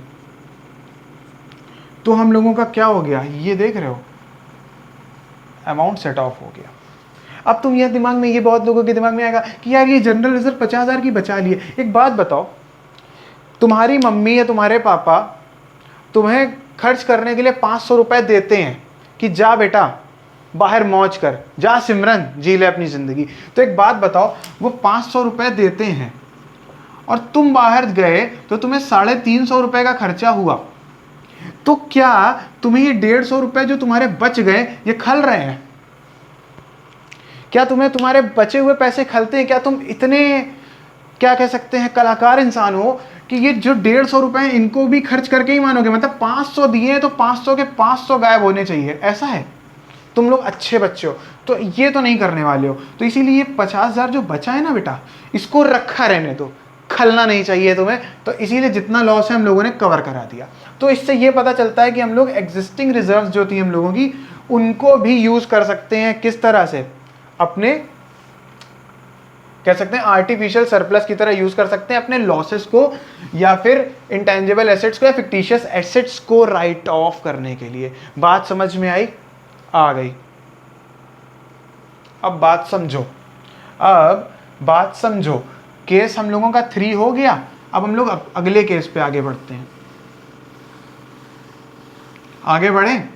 अब तो तुम लोगों को मजा आने लगा होगा, मतलब मुझे लग रहा है कि तुम लोग मजा आने लगा। अब तुम्हारे पास एक चीज आ रही है, partially fully waived claims by creditors या डिबेंचर होल्डर। सपोज एक एग्जांपल लेते हैं छोटा सा। जब हम लोग क्वेश्चंस करेंगे ना, तो इतने भारी भारी क्वेश्चंस करेंगे ना यार, तुम लोग कहोगे कि ये करण भैया यार ये क्या पढ़ाता है यार, मतलब ये ऐसा लगता ही नहीं है कि ये पढ़ाता है, ये पता नहीं यहाँ पे क्या करने आया है। तुम लोग मेरे ऊपर शक करोगे, लेकिन शक करने के साथ साथ थोड़ी तारीफ भी कर देना यार कमेंट बॉक्स पे। अब सुनो, सपोज तुम्हारे पास एक क्रेडिटर था। कितने का क्रेडिटर था तुम्हारे पास? तुम्हारे पास एक क्रेडिटर था 1 लाख रुपए का। कह दो फिर से 1 लाख बोल रहा है यार, ये 1 लाख से इसको क्या परेशानी है? परेशानी नहीं, मुझे इससे मोहब्बत है, ये मेरा पहला प्यार है। 1 लाख तुम्हारे पास एक क्रेडिटर था 1 लाख रुपए का। और चलो मान लेते हैं तुम्हारे पास एक डिबेंचर होल्डर भी था 50,000 रुपए का। ठीक है, 50,000 लिया। अब ये मत कहना कि यार क्यों ले लिया 50,000, 1 लाख लेते। मेरा मन, मेरे गेम्स मेरे रूल्स। अब क्रेडिटर ने तुमसे बोला कि यार ऐसा है 1 लाख की जगह अब हम तुम्हें 20,000 रुपए तुम्हें कम देने की जरूरत है। ठीक है, डिबेंचर होल्डर भी थोड़ा सा अच्छा इंसान निकला, उसके दिल में एक, क्या कह सकते हैं, उसको बहुत ही दिल में दुख हुआ और उसने तुम्हारी थोड़ी मदद करने की कोशिश करी, लेकिन ये इतना अच्छा इंसान नहीं था। ये जितना अच्छा क्रेडिटर था उतना अच्छा इंसान ही नहीं था। डिवेंचर होल्डर ने कहा कि ऐसा है, मैं तुम्हारे लिए 10,000 रुपये छोड़ देता हूँ, यानी कि 1 लाख। क्रेडिटर ने कहा कि तुम मुझे 20,000 कम देना, और डिवेंचर होल्डर ने तुमने कहा कि तुम मुझे 10,000 कम देना, क्योंकि ये इतना अच्छा इंसान नहीं था। ठीक है, ये इतना अच्छा इंसान नहीं था, ये इतना अच्छा इंसान नहीं था। ये देखो इसके दांत दिख रहे हैं, ठीक है ना, सींगें भी हैं, लेकिन ये हम लोगों के लिए मसीहा था। ये डिवेंचर होल्डर इतना अच्छा इंसान नहीं था, तो इसने 20,000 नहीं, इसने केवल 10,000 रुपये छोड़े। बिल्कुल बेरहम है। तो तुम्हें अब कितने देने की ज़रूरत है? 80,000 रुपये। और यहाँ पे तुम्हें कितने देने की ज़रूरत है? 40,000 रुपये। बात ख़त्म। यार ये फेस बहुत गंदा बना है सच में, मज़ा ही नहीं आ रहा अपने को। आगे देखते हैं। अब बात को समझो बहुत ध्यान से समझो। तो हुआ क्या, तुम्हारे क्रेडिटर ने कह दिया 20,000 रुपये छोड़ेंगे हम, 1 लाख रुपये 10,000 रुपये छोड़ेंगे हम। तो अब क्या हो रहा है तुम्हारा, तुमको कैपिटल रिडक्शन अकाउंट का नाम याद है? तो हम लोग एंट्री क्या पास करेंगे, इनका जो क्रेडिट, अच्छा क्रेडिटर और डिवेंचर होल्डर का बैलेंस कैसा रहता है, इनका बैलेंस कैसा रहता है, हमको पहले ये बताओ। इनका बैलेंस कैसा होता है? इनका बैलेंस डेबिट होता है कि क्रेडिट होता है? इनका बैलेंस डेबिट होता है, क्रेडिट होता है? इनका बैलेंस डेबिट होता है, क्रेडिट होता है? बचपन में पढ़ा है यार, क्रेडिटर है तो क्रेडिट ही होगा ना। डिवेंचर होल्डर भी तो लायबिलिटी होती है हम लोगों की, लॉन्ग टर्म बोरोइंग्स, तो हम लोगों को इनका बैलेंस कैसा होगा? क्रेडिट होगा। तो एक बात बताओ, इनका क्रेडिट बैलेंस भी हम लोग छीन के किसी दूसरी जगह डाल देंगे तो वो भी तो क्रेडिट होगा। एंट्री से बताते हैं। जैसे सपोज क्रेडिटर ने कहा कि 20,000 रुपये तुम मुझे कम देना, तो क्रेडिटर का ऐड होता है क्रेडिट साइड, तो लेस कहाँ पे होगा? Debit side. अब क्रेडिटर को माइनस करना है तो एंट्री हम लोगों की क्या बनेगी? क्रेडिटर, यार पता नहीं क्या ये इंक नहीं आ रही ना तो दिक्कत हो रही है। क्रेडिटर अकाउंट डेबिट, ठीक है, कितने से? 20,000 से। और हमारा दूसरा बंदा कौन है? डिवेंचर होल्डर अकाउंट डेबिट, कितने से? क्योंकि ये अच्छा इंसान नहीं था तो ये 10,000 रुपये ही छोड़ेगा। इसके चेहरे का याद रखना, यहाँ बनाया था, वो थोड़ा रफ कर दिया मैंने क्योंकि मुझे डर लग रहा था। ठीक है, creditor account debit this, debenture holder account debit 10,000 to कहाँ पे? कैपिटल रिडक्शन अकाउंट, कितने से? 30,000 रुपये से। तो देख रहे हो हम लोगों की ये झोली भरती नहीं जा रही है। गाना सुना है ना, बहुत यार सच बता रहे हैं, ये गाना मैं तुम्हें रिकमेंड करूंगा। ये बहुत अंदर से इंस्पिरेशन जगा देता है। जब भी मन करे ना कि यार मैं बहुत टूटा हुआ हूँ, कुछ समझ नहीं आ रहा क्या करे, बिल्कुल ब्रोकन फील हो रहा है किसी भी रीज़न की वजह से, ये गाना ज़रूर सुन लेना, भर दो झोली मेरी या मोहम्मद, लौट कर मैं न जाऊँगा खाली। प्लीज़ इसको सुनना। तो इसी तरह अब यहाँ पे बैक टू द टॉपिक, हम लोग ये समझ पाए कि कैपिटल रिडक्शन जो हम लोगों की झोली थी ये धीमे धीमे फिल हो रही है। ये हम लोगों का आर्टिफिशियल सरप्लस है, ये और कुछ नहीं है। ये कैपिटल रिडक्शन यही चीज़ है, इसको ये नाम दे दिया गया है बस। तो अब तुम्हें ये समझ में आया ना कि ये लोग भी अगर अपने क्लेम छोड़ देते हैं, जैसे 10,000 क्या कहते हैं 1 लाख वाला जो तुम्हारा क्रेडिटर था, उसने तुमसे कहा कि 1 लाख की जगह मेरे को 20,000 का मैं तुम्हारे लिए छोड़ रहा हूँ, मैं अपना क्लेम 1 लाख का है लेकिन मैं 20,000 छोड़ रहा हूँ। उसी तरह से 50,000 का डिबेंचर होल्डर तुमसे कहता है कि मैं 50,000 में से 10,000 तुम्हें छोड़ रहा हूँ। तो यानी वो अपने क्लेम को क्या कर रहा है? वो अपने क्लेम को वेव कर रहा है। वेव वो वाली वेव नहीं जो तुम लोग समुद्र वाली है, ये वेव यानी छोड़ देना किसी चीज़ को, ठीक है ना, माफ़ कर देना। तो ये वेव हो गया। तो उसने ये देखा, ये जो तुम्हारा ये था 30,000 रुपये जो इन लोगों ने छोड़े, ये भी तो तुम्हारे लिए एक प्रॉफिट है ना, क्योंकि पहले तुम्हें देने थे 1 लाख, देने थे 50,000, तुम्हें देने थे 1.5 लाख, उसमें से 30,000 तुम्हें नहीं देने। तुम्हें देने कितने उस टाइम, मतलब क्या, ठीक है, जो तुम्हें नहीं देने थे वो भी तो तुम्हारे लिए एक तरह का गेन है कि नहीं है? गेन कितना है तुम्हारा? 30,000 का। और गेन हम लोगों का क्या होता है? क्रेडिट होता है। क्रेडिट होता है कहाँ पे? क्रेडिट होगा कैपिटल रिडक्शन अकाउंट में। समझ में आई बात? समझ में आ गई है, मुझे पता है, ठीक है। अब हम लोग थोड़ा सा बस, अब हम लोगों का ये चैप्टर जो है इसके बेसिक्स जो है अपनी आखिरी सांसें ले रहे हैं, इसके बेसिक्स अपनी आखिरी सांसें ले रहे हैं, और हम लोग कुछ ही टाइम बाद, बस कुछ थोड़े से इंतजार के बाद हम लोग क्वेश्चन सॉल्व करना स्टार्ट कर देंगे, जिसमें जिसका सबसे ज़्यादा इंतजार होता है। Most awaited part of the chapter is question solving. और पता है, सच बता रहा हूँ, इतना मज़ा आता है ना कि तुम लोग कभी सोचोगे नहीं कि इतना मज़ा कहाँ मुझे आया था। अगर कोई पूछे ना, भले साइंस फील्ड का हो, कहते ना यार किस में सबसे ज़्यादा तुम्हें मज़ा आता है, कह रहा इंटरनल रिकंस्ट्रक्शन में, वो बेचारा 2 मिनट झूलता रहेगा। ठीक, आगे बढ़ते हैं। अब हमारे पास एक चीज़, मैं तुमसे बहुत बेसिक सी चीज़ पूछना नहीं चाहूँगा, बताना चाहूँगा, क्योंकि ये तुम लोगों को पता नहीं होगी। पता भी कैसे होगी, तभी तो पढ़ रहे हो यार। देखो, जो ये इंटरनल रिकंस्ट्रक्शन होता है हम लोगों का,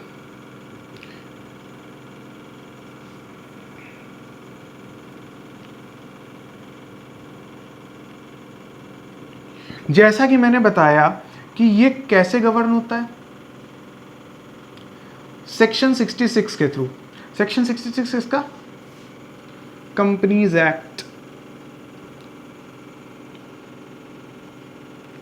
2013।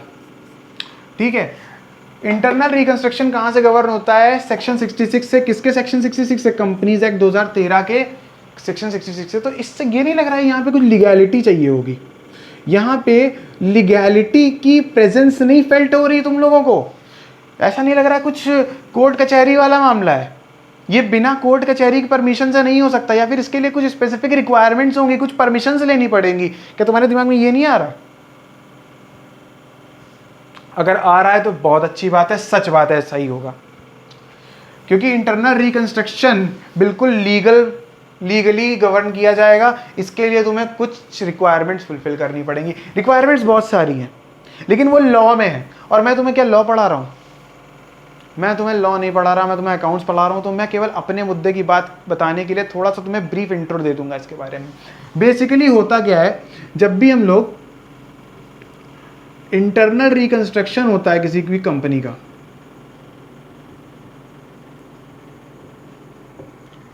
तो 2 चीज़ों का स्पेशली ध्यान रखा जाता है।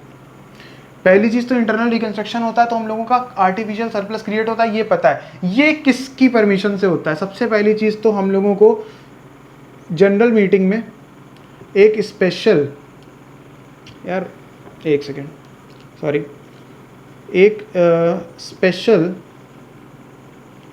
रेजोल्यूशन चाहिए होगा। स्पेशल रेजोल्यूशन तुम लोगों को मालूम होगा क्योंकि लॉ पढ़ के आए हो ग्रुप 1 में। स्पेशल रेजोल्यूशन क्या होता है? एट लीस्ट 3/4 वोटिंग्स होनी चाहिए इन फेवर ऑफ सच रेजोल्यूशन। ठीक है ना, जिससे कि वो रेजोल्यूशन पास हो सके। To in voting in favour of such resolution to pass such special resolution. तो एसआर को एसआर बोलते हैं इसको शॉर्ट में हम लोग। ठीक है, क्या एसआर बोलते हैं इसको शॉर्ट में? या इसका मतलब ये कि एटलीस्ट 3/4 जो हम लोगों के शेयर होल्डर्स हैं या फिर वोटर्स हैं, वो मेंबर्स कहे जाए, मेंबर्स जो भी हैं, उन 3/4 एटलीस्ट 3/4 जो भी हैं इस रेजोल्यूशन के फेवर में वोट करें, जिससे कि वो स्पेशल रेजोल्यूशन पास हो पाए। तो पहली चीज़ तो रिक्वायरमेंट ये होगी कि स्पेशल रेजोल्यूशन चाहिए होता है। दूसरी चीज़ क्या चाहिए होती है? दूसरी चीज़ चाहिए होती है तुम्हें अप्रूवल फ्रॉम हाई कोर्ट या किसी ट्रिब्यूनल से। ट्राइब्यूनल जो भी आप लोगों की इच्छा हो बोल सकते हो। क्या अप्रूवल किसी हाई कोर्ट से या ट्रिब्यूनल से चाहिए होगा, जिससे कि हम लोग इंटरनल रिकंस्ट्रक्शन को कर पाए। हम लोग तो यहाँ पर अकाउंट सीख रहे हैं, हम लोग अकाउंट्स के पर्सपेक्टिव से बात कर रहे हैं। तो तुम्हें लगता है ये बताने की जरूरत क्यों है? अकाउंट्स ये तो यार मुनीमगिरी है। ये है कि कंपनी की बुक्स में, बैलेंस शीट में, अफेयर्स का हम लोग क्या हिसाब किताब करने वाले हैं। लेकिन एक बात बताओ, तुम कुछ भी बुक्स की में हेर फेर कर सकते हो क्या बिना किसी लीगली एडमिनिस्ट्रेटिव बॉडी की परमिशन के बिना? ऐसा कर सकते हो? Answer is a big no. तुम कुछ नहीं कर सकते, तुम्हें पहले इन लोगों से परमिशन लेनी पड़ेगी और क्या कहते हैं जनरल मीटिंग में स्पेशल रेजोल्यूशन पास करना पड़ेगा। और ज़्यादा इसके बारे में डेप्थ में पढ़ना है तो पहले तुम जाओ ग्रुप 1 की लॉ की बुक खोलो, ठीक है ना, कंपनी लॉ की बुक खोलो, वहाँ पे सेक्शन 66 जो कि पढ़ के आए होंगे, और जो लोग पहली बार को ग्रुप 2 दे रहे हैं तो वो लोग प्लीज़ बस केवल इस सेक्शन को रिफर कर लें, क्योंकि आज नहीं तो कल उन्हें ग्रुप 1 भी देना है, ठीक है ना, जिससे कि वो सीए फाइनल में जा सके। तो सेक्शन 66 रिफर कर लेना, उसके बारे में पूरी डिटेल्स अवेलेबल है, ठीक है ना। तो मैं केवल अकाउंट्स पढ़ा रहा हूँ, तो मैं लॉ पे नहीं जाना चाहता क्योंकि इसमें मुझे टाइम ज़्यादा लग जाएगा। तो समझ में आई बात। तो अकाउंट्स के पर्सपेक्टिव से कहा जाए तो अकाउंट्स में हम लोग हेर फेर नहीं कर सकते बिना इन सब रिक्वायरमेंट्स के फुलफिल हुए, ठीक है। तब जा करके हम लोगों की इंटरनल रिकंस्ट्रक्शन की स्कीम निकाली जाती है, जिसमें ये कहा जाता है कि क्या चीज़ें रिड्यूस करनी है, यानी इसमें क्या कौन से शेयर्स रिड्यूस करने हैं, कौन से एसेट्स रिवैल्यू करने हैं, या कौन सी रिजर्व्स हम लोगों को यूटिलाइज कर सकते हैं, कौन कौन से उस समय डिबेंचर होल्डर्स भी हमारे सामने होते हैं। वो सब पूरी मीटिंग बैठती है कि कौन कौन से डिबेंचर होल्डर्स का भी कंसेंट लिया जाता है और क्रेडिटर्स का भी कंसेंट लिया जाता है फॉर द पर्पस ऑफ क्या कह सकते हैं carrying out the internal reconstruction of the company, जिससे कि वो लोग कितना अमाउंट वेव कर रहे हैं वो लोग वहीं पे बताते हैं। तो पूरी जो एक स्कीम होती है उस स्कीम में सब कुछ डिफाइंड होता है कि क्या क्या होने वाला होता है। हम लोग जब क्वेश्चंस लगाएंगे ना तो क्या होगा, हम लोगों को सब कुछ ये सारी चीज़ें नहीं करानी है, ये सब हो चुका है। हम लोग ये अज्यूम करेंगे कि सारा SSR पास हो चुका है, हाई कोर्ट से अप्रूवल हो चुका है, स्कीम निकल के आ गई है फाइनली, और हम लोगों को बस उसकी क्या करनी है, मुनीमगिरी करनी है, यानी हम लोगों को अकाउंट्स में काम करना है बस। तो इसलिए ये एक बहुत ही बेसिक सी चीज़ थी। इस चीज़ को तुम्हें अगर एग्ज़ाम में आए चाहे ना आए, लेकिन ये तुम्हें मालूम होना चाहिए, क्योंकि बीइंग अ सीए, ठीक है ना, आप यहाँ पे पढ़ रहे हो, आप केवल स्टडी के पर्पस से नहीं पढ़ोगे, आपको आगे जा करके अपने क्लाइंट से डील करना है। आपको किसी बिजनेस किसी कंपनी में जॉब करोगे जा करके, तो आपको वहाँ पे उनको गाइडलाइंस देनी है, तो आपको ये पता होना चाहिए। इसलिए मैंने बेसिक आइडिया आपको दे दिया है। तो बात समझ में आती है। तो अब हम लोग इसका जल्दी से 2 मिनट में एक रिकैप ले लेते हैं, ठीक है। Internal reconstruction section 66 companies act का गवर्न करता है, ठीक है। इसका मतलब क्या है, reorganization of affairs of a company without liquidating, ये चीज अपने दिमाग में बसा लेना, विदाउट लिक्विडेटिंग द कंपनी, ठीक है। बाय राइटिंग ऑफ क्या, फिक्टिशियस एसेट्स राइट ऑफ करने, इंटेंजिबल एसेट्स राइट ऑफ करने और एक्यूमुलेटेड लॉसेस को राइट ऑफ करना है। आगे क्या होगा, लेकिन कैसे राइट ऑफ करना है। डेबिट बैलेंस है तो डेबिट बैलेंस के लिए क्या चाहिए अपने को, क्या बताया था, क्या बताया था, क्रेडिट बैलेंस चाहिए होगा हम लोगों को। तो उसके लिए कंपनी क्या क्रिएट करती है, एक आर्टिफिशियल सरप्लस क्रिएट करती है by adoption of the following ways. क्या क्या वेज होती है, 4 वेज होती हैं। कैसे, शेयर कैपिटल को रिड्यूस कर सकती है, एग्जिस्टिंग एसेट्स को रिड्यूस कर सकती है, ठीक है, या फिर एग्जिस्टिंग रिजर्व्स को यूज कर सकती है, या फिर पार्शियली या फुल्ली वेव्ड ऑफ क्लेम। अगर कोई डिबेंचर होल्डर है, क्रेडिटर अपना कोई भी क्लेम पार्शियली या पूरी तरह फुल्ली वेव कर सकता है। जैसे पिछली बार 50,000 था, मान लो 50 वाला डिबेंचर होल्डर 10,000 ना करके पूरा 50 भी कर देता तो फुल्ली वाला केस हो जाता। तो ये डिबेंचर होल्डर क्रेडिटर अगर अपना क्लेम भी वेव ऑफ कर देते हैं तो उसके थ्रू भी हम लोग एक आर्टिफिशियल सरप्लस क्या कर सकते हैं, क्रिएट, जिससे कि हम लोगों का एक अकाउंट ओपन होता है, जिसको हम लोग 3 नामों से जानते हैं। हाँ, ये बता देते हैं, हम लोग 3 नामों से उसको जानते हैं। जैसे हम लोगों का ये एक चीज ध्यान से यहाँ लिख दो, सॉरी, इस चीज को ये सब नोट कर लेना, ये पूरा नोट करना है आपको, ये बहुत इंपॉर्टेंट है, ठीक है। जो हम लोगों का आर्टिफिशियल सरप्लस होता है, इसको 3 नामों से जाना जाता है, ठीक है। और इसकी जगह आप कुछ भी यूज कर सकते हो, लेकिन क्या मोस्ट प्रिफर्ड चीज यूज करनी चाहिए वो भी मैं बता देता हूं। सबसे पहले इसको कैपिटल रिडक्शन अकाउंट के नाम से जाना जाता है। दूसरे नंबर पे इसको कैपिटल रिकंस्ट्रक्शन अकाउंट के नाम से भी जाना जाता है, और इसको आप केवल रिकंस्ट्रक्शन अकाउंट के नाम से भी लिख सकते हो।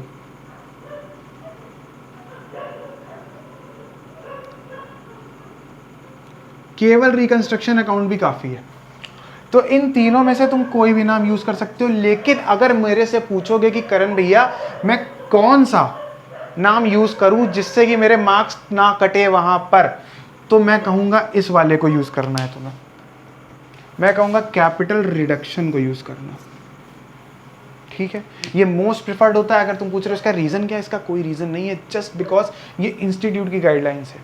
ठीक है, तुम यूज़ कुछ भी कर सकते हो, इंस्टीट्यूट का कोई बंदा नहीं काट सकता, उनके पास पावर नहीं है, लेकिन मोस्ट प्रिफर्ड यही होता है क्योंकि मोस्टली जगह यही यूज़ किया जाता है और रिकमेंडेड है। It is not mandatory, rather recommendatory. ठीक है ना, ये रिकमेंडेटरी है, इसलिए प्लीज़ आप उन रिकमेंडेशंस को फॉलो करें और जब भी हम लोग अकाउंट्स पढ़ेंगे हम लोग इसको यूज़ करेंगे। समझ में आती है बात? ठीक है, ठीक।